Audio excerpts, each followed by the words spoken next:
George. It's really a pleasure to be here. I always enjoy talking to Rotary Club because there's a lot of business and community leaders involved in Rotary, which has made a big difference in our communities over a long period of time.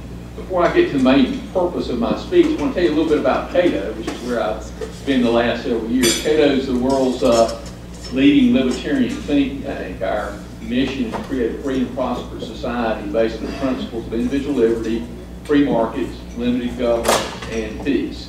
We really do believe in limited government. We think the government ought to stay out of your pocketbook. We also think the government should stay out of your head. We think government has a very important but very limited role.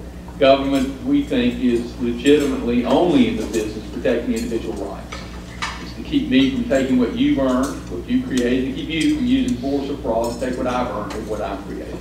And in that regard, we think government has three purposes. One is national defense, protect us from bad guys overseas. Two is the police, to protect us from bad guys in our neighborhood. And third is the court system to settle legitimate disputes so we don't have to use physical force to settle those disputes. In our world, there'd be 95% less regulations and far more effective courts than we have today. The reason we think it's very important that government be limited is it has a unique and dangerous authority. Government has the right to initiate the use of force. Walmart can beg you, they can advertise to you, they can try to get you to come and buy their products, but they can't make it. The government can make it. They can come and take your property, they can put you in jail, and they can shoot you. In fact, throughout history, next to old age and disease, government is the single largest source of death. They've killed hundreds of millions of people. That's why we think government needs to be controlled, confined, and limited. In that context, I want to share with you something that I think is a really important issue. Important issue for you and your children and your grandchildren. I believe there's a philosophical fight going on today for the future of America. It's an old fight. It goes back almost 100 years, but it's really reared its ugly head in recent times. And the fight is between those of us that believe in liberty, classical liberals, libertarians, free market-oriented people, and the statists. And the statists believe that government is the source of the cure for all problems. That smart people in Washington, D.C., or Raleigh, or Albany, or Sacramento can solve all of our problems in the name of the common good. And they're quite willing to use force to achieve that end. There are statists on both sides of the political spectrum. There are right-wing statists. Most of the right-wing statists want to control your personal life. The left-wing statists mostly want to control your money, but they also want to control your personal life. The most visible statists today, the ones I want to talk about, are the so-called progressives, as illustrated by the Obama administration. The progressives strongly believe that their actions are in the common good, that they know better how everybody should live their lives, and they will create a better world because they're very smart elitists who know what's right for all of us. Underlying their political philosophy are three fundamental philosophical positions. First is altruism. Now, altruism is not benevolence. Benevolence is a good thing. Altruism is otherism. It says everybody's important but you. The problem with that, they're only but yous. But you, but you, but you, but you. And what that means in practical reality is no individual is important. Because individuals don't matter, the fallback position of the altruists, of the progressives, is collectivism. And their standard of value is what is good for the collective, the so-called common good. Here's the problem with the common good. The Founding Fathers in the Declaration of Independence and in the Constitution pretty much outlined all legitimate common goods. Freedom of speech, freedom of religion. Otherwise, the common good is pretty much an oxymoron. Some things are good for me, bad for you, good for you, bad for me. Good for unions, bad for business. Good for taxi drivers, bad for Uber. Good for Uber, bad for taxi drivers. There's almost nothing that is equally good for everybody. So when the common good becomes the standard, what practically happens is you get group warfare. What is good for my group is, of course, rationalized what is good for everybody. And that is exactly what we have going on in Washington, D.C., group warfare. Underlying this collectivist mentality is a standard of justice And your standard of justice will drive a lot of how you think the government ought to be run. And the standard of justice for progressives is egalitarianism. Now, in a certain sense, the United States is an egalitarian society. All men are created equal. But the founding fathers were talking about egalitarian in the sense of equal before the law. Just because you're the son of a baron doesn't mean you have any special rights. The progressive egalitarians have a very different concept of egalitarianism. Their concept is equal outcome. Now, while it's true that everybody ought to be equal before the law, and it's true that all human beings ought to be treated with dignity and respect because they're human beings, it is not true that everybody's equal. In fact, I have never met two equal people. Every person in this room is a unique, special individual. We all have different strengths, we all have different weaknesses, different ambitions, different abilities. We're all different. That's the good news. That's what makes human life very interesting. But we're not equal. We're not equal. At the extreme, Thomas Edison and the Boston Strangler are not equal. The only way to create equal outcomes from unequal people is to use force. Is to use a gun to take what somebody else, one person has produced, and give it to somebody else that hadn't produced. That could be money or it could even be talents. So egalitarians, by definition, are in the business of using force.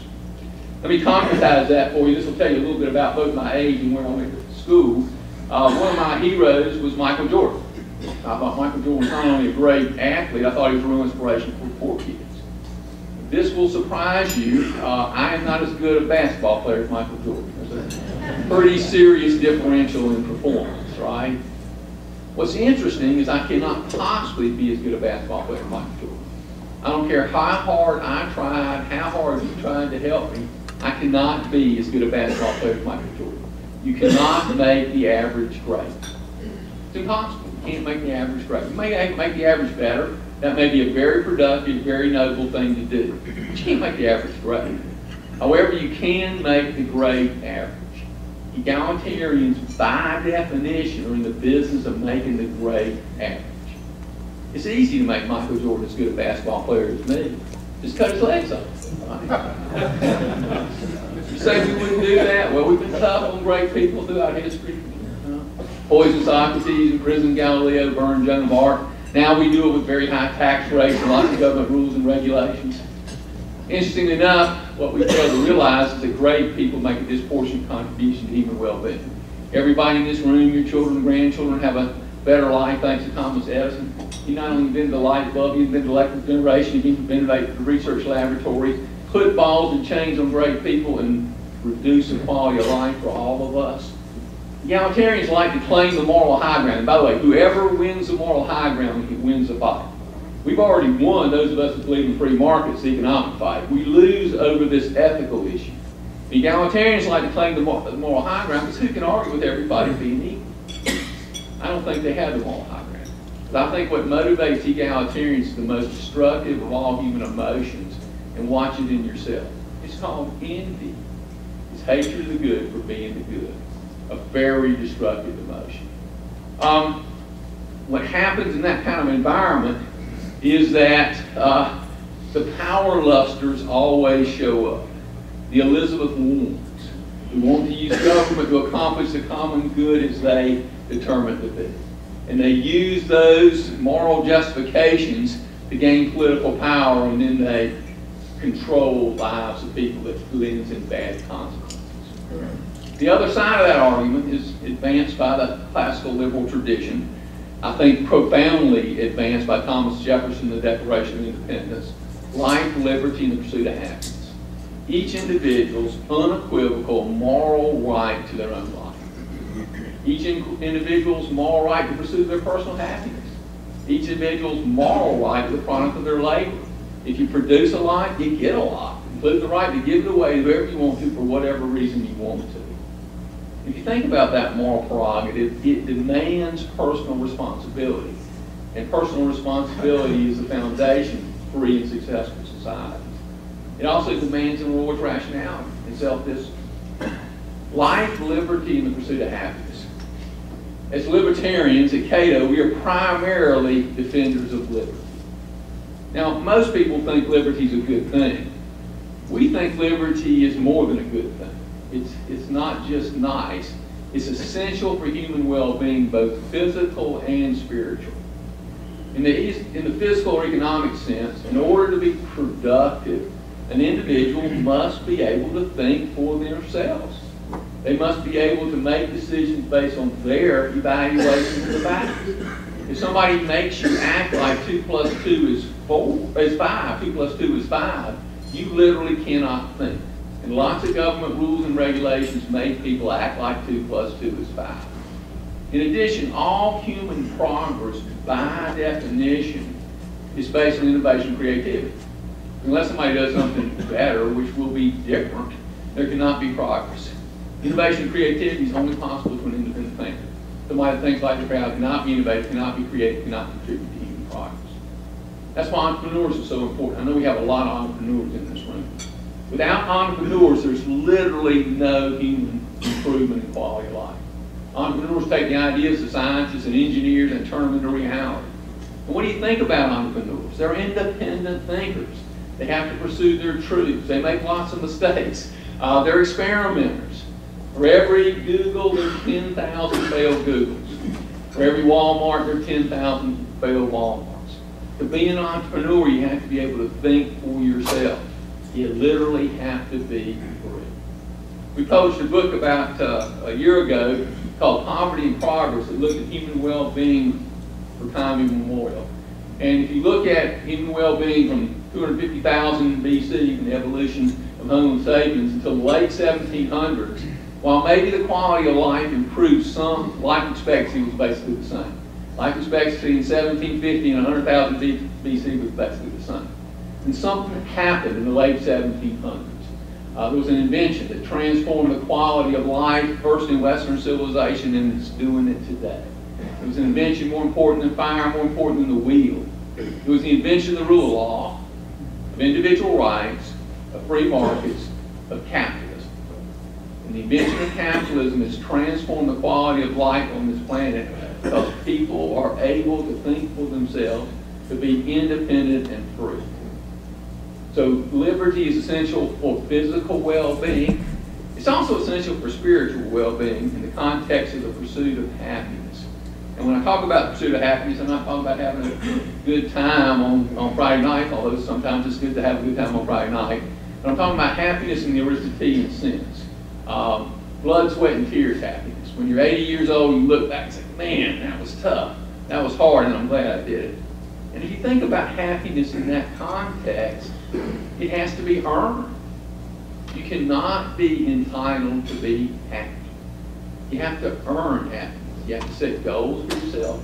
You have to pursue your purposes based on your beliefs and your values as a free and independent person. Being free doesn't guarantee you'll be happy, but if you aren't free, guarantees that you can't be happy. Happiness depends on liberty.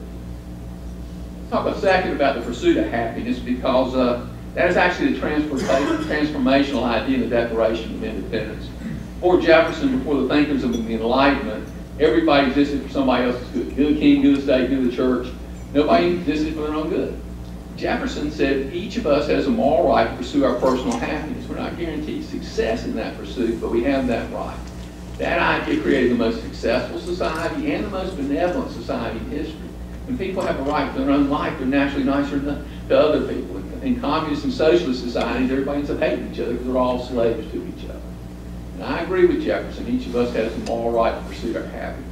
You know, a lot of times when you think about the pursuit of happiness, it sounds like a selfish idea. Selfish is bad. Let's talk about selfish in the context of pursuing one's rational self-interest properly understood. We get given a false alternative. And the false alternative is to take advantage of other people and self-sacrifice. Here's the irony. Taking advantage of other people, which is often thought of as being selfish, is not selfish. It's self-destructive. If you try to take advantage of other people, if you try to manipulate other people, pretty soon you won't be trusted. You might fool Tom, Dick, and Harry, but they're going to tell Sue, Jane, and Fred, and nobody's going to trust you. And you see people like that. So taking advantage of other people is not in your rational self-interest. How about self-sacrifice? In many ways, that's the moral code of our society. I want you to ask yourself what I think is maybe the most important question you can ask yourself. And particularly think about how you would like your children and your grandchildren to answer this question. You have as much moral right to your life as anybody else has to their life. You have as much right to your life as anybody else has to their life. Of course you do. Why would you believe anything different than that? And by the way, think about the implications if you don't have a right to your life. Because they're only used in this room, right? If you and you and you and I don't have a right to our lives, then nobody has a right to their life. And that's when the status show up. So in order to defend everybody's right to their life, you have to be willing to defend your right to your life.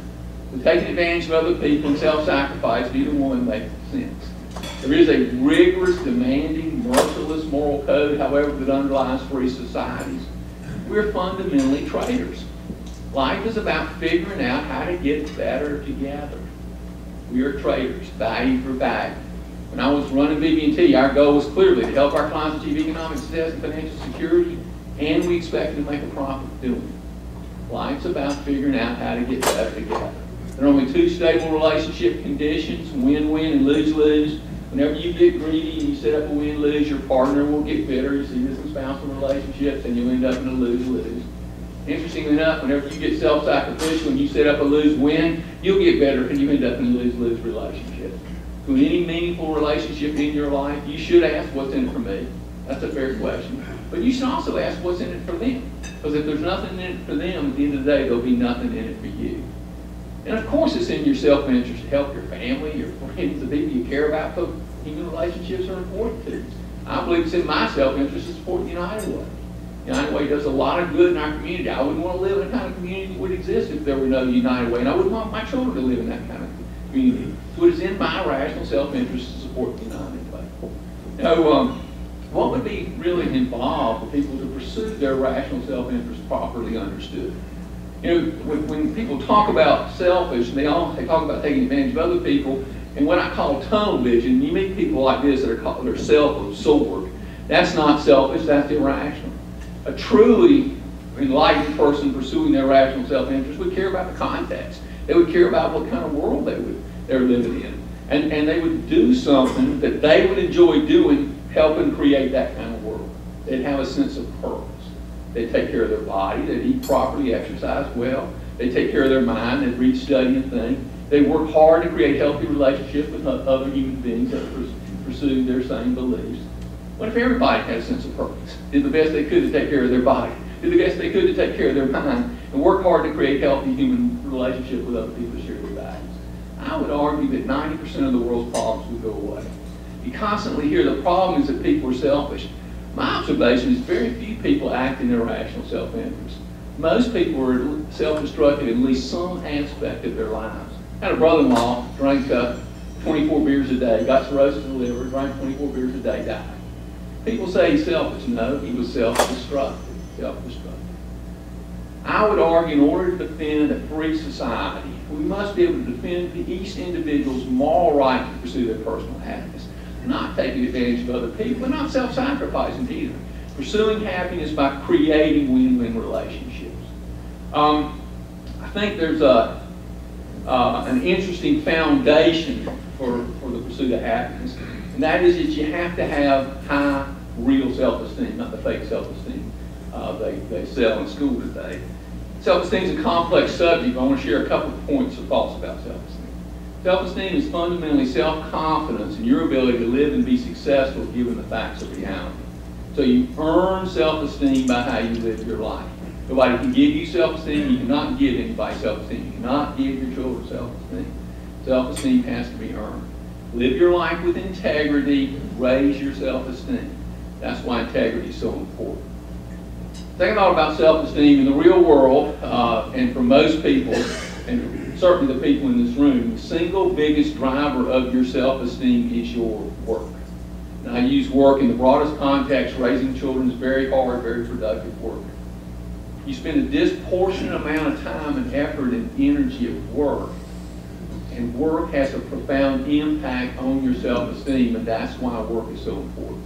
So I've said many times to employees of BB&T, it's real important to BB&T that you do your job well. is far, far more important to you. Might fool me about how well you do your job, your boss about how well you do your job, but you'll never fool you. If you don't do your work the best you can do it, give them your level of skill, give them your level of knowledge, you can't do the impossible. But if you don't do your work the best you can possibly do it, you will lower your self-esteem. The good news is the flip is true. Do your work the best you can do it. Give them your level of skill, give them your level of knowledge, and you will raise your self-esteem, which is more important than whether you get more money or a promotion, because it's about your character. There's actually a big social implication for that.